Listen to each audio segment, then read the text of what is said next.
الرحمن الرحیم عن انس قال قال رسول اللہ صلی اللہ علیہ وآلہ وسلم طلب العلم فریضۃ علی کل مسلم صدق اللہ العظیم وصدق رسولہ النبی الکریم الامین۔ میرے نہایت واجب الاحترام میرے بزرگوں اور دوستوں، آج رمضان المبارک کی 3 تاریخ ہے اور آج الحمدللہ ہم نے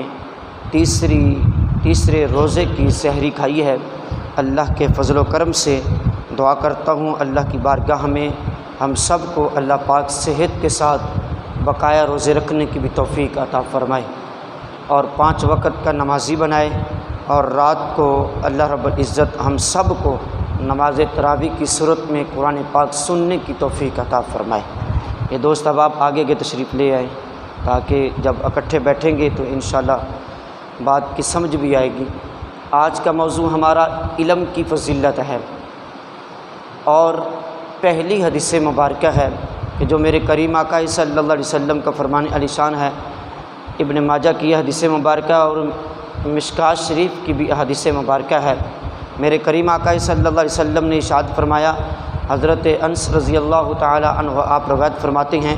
فرمایا کہ علم کا حاصل کرنا ہر مسلمان پر، وہ مرد ہو یا عورت ہو، فرض ہے۔ علم کا حاصل کرنا فرض ہے، وہ اگرچہ مرد ہو یا عورت ہو۔ اور آگے فرمایا کہ اور نااہل کو علم سکھانے والا ایسا ہے جیسے خنزیر یا سور کے گلے میں جواہرات، موتی اور سونے کا ہار پہنایا ہو۔ اب گدھے کے اوپر یا جانور کے اوپر کتابیں لاد دی جائیں تو اس کو ہم علم والا تو نہیں نہ کہہ سکتے، اس کو تو پڑھا لکھا تو نہیں کہہ سکتے، اس کے اوپر جتنی مرضی کتابیں لاد دی جائیں، لیکن یہ ذمہ جو ہے یہ انسان کا ذمہ ہے کہ علم کا حاصل کرنا، علم کا پڑھنا، علم کو سیکھنا۔ اور شیخ محقق عبدالحق محدث دہلوی رحمۃ اللہ تعالی علیہ آپ فرماتے ہیں کہ علم کا کتنا کو حاصل کرنا چاہیے۔ اب یہ بات جو ہے ہمارے دل کے اوپر ایک ایک جملہ جو ہے وہ اتر جانا چاہیے، اور پھر ہمیں مجھ سمیت ہم سب کو اپنے اپنے گریباں میں جھانکنا چاہیے کہ ہم آیا کہ کتنا علم حاصل کرتے ہیں، اور ہماری زندگی کیا زندگی ہے، اور ہم معاشرے کے اندر، سوسائٹی کے اندر کس انداز میں اپنی زندگی کو گزار رہے ہیں۔ میرے شیخ محقق آپ فرماتے ہیں کہ یعنی علم سے مراد اس حدیث میں وہ علم ہے کہ جو مسلمانوں کو وقت پر ضروری ہے، یعنی اتنا علم حاصل کرنا ہر مسلمان مرد ہو یا عورت ہو اس پر اتنا ضروری ہے کہ جو روز مرہ کے مسائل درپیش آتے ہیں ان کے لیے، ان کے مسائل کا سیکھنا ان کے لیے ضروری ہے۔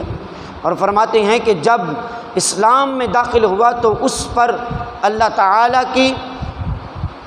ذات و صفات کو پہچاننا، رسول اللہ صلی اللہ علیہ وسلم کی نبوت کو جاننا اس کے اوپر ضروری ہو جاتا ہے۔ اور ایسے ہی فرماتے ہیں کہ جب بچہ بالغ کی صورت میں آتا ہے تو اس کے اوپر جب نماز فرض ہو جاتی ہے، نماز کے احکامات کا جاننا، وضو کے احکامات کا جاننا، غسل کے احکامات کا جاننا اس کے لیے ضروری ہو جاتے ہیں۔ اب ایک بندہ جو ہے، کئی ہمارے سامنے ایسے بزرگ جن کی سفید داڑھیاں ہو جاتی ہیں، اور ماشاءاللہ پوچھا جائے نا کہ بابا جی آپ کب سے نماز پڑھ رہے ہو، تو وہ بابا جی کہتے ہیں کہ جب سے آنکھ سنبھالی ہے تب سے میں نماز پڑھ رہا ہوں، تو میں نے کوئی نماز قضا نہیں کی۔ ماشاءاللہ بہت اچھی بات ہے، لیکن اس کے ساتھ ساتھ ہمارا کام بھی یہی ہے کہ ہم کو علم سیکھنا چاہیے، ہم کو علم سیکھنا چاہیے۔ وہ بابا جی کیا کہتے ہیں، کہتے ہیں کہ جب کہا جائے نا کہ غسل اس طریقے سے کیا جاتا ہے، او یار مجھے تو آج تک کسی نے یہ بات بتائی نہیں ہے۔ اور پھر اگر سمجھدار ہو نا، عاقل ہو، تو پھر تو وہ یہ بات مان لیتا ہے کہ آپ صحیح کہہ رہے ہیں، اور جس کی پھر عقل کی سوئی ایک جگہ پہ اٹکی ہو نا، پھر وہ کہتا ہے کہ کل کا بچہ تو کھڑا ہو گیا ہے اور آ کے مجھے دین سکھا رہا ہے، تو مجھے علم سکھا رہا ہے تو، اور آپ کو تو ابھی تک جتنی آپ کی عمر ہے اس سے زیادہ ہمارا تجربہ ہے۔ آپ کے دادے اور آپ کے باؤ اجداد کے عمر کا میں ایک شخص ہوں، اور آپ مجھے آ کر سکھا رہے ہو۔ ذرا مسلمانوں ذرا غور تو کر صحیح، علم عمر کے حساب سے نہیں آتا ہے۔ علم جو ہے، علامہ یوسف سکاکی رحمۃ اللہ تعالی علیہ آپ کو علم کا شوق کہاں سے پڑا ہے؟ اور آپ ایسے بزرگ گزرے ہیں کہ ایسے مصنف گزرے ہیں، آپ نا لوہار کا کام کیا کرتے تھے۔ یہ ہمارے لیے سبق ہے، یہ بچوں کے لیے ہمارے بزرگ بیٹھے ہوئے ہیں، ان بزرگوں کے لیے یہ سبق ہے جو کہتے ہیں کہ مجھے پڑھنا اب نہیں آتا جی، مجھے نظر نہیں آتا ہے جی، لیکن میں یہ سمجھتا ہوں کہ جو شخص اللہ کے کلام کو خلوص دل کے ساتھ پڑھتا ہے، اللہ اس کی نظر میں بھی زیادہ وسعت فرما دیتا ہے، اللہ اس کی نظر میں بھی برکت پیدا فرما دیتا ہے جو شخص اللہ کے کلام کو پڑھتا ہے۔ اور اس لیے تو فرمایا گیا، میرے کریم آقا صلی اللہ علیہ وسلم نے فرمایا کہ قرآن کو دیکھنا بھی عبادت ہے، قرآن کو دیکھنا بھی عبادت ہے، عالم دین کو دیکھنا بھی عبادت ہے، خانہ کعبہ کو دیکھنا بھی عبادت ہے، اور ایک روایت میں آتا ہے کہ میرے محبوب نے ارشاد فرمایا کہ علی کو دیکھنا بھی عبادت ہے۔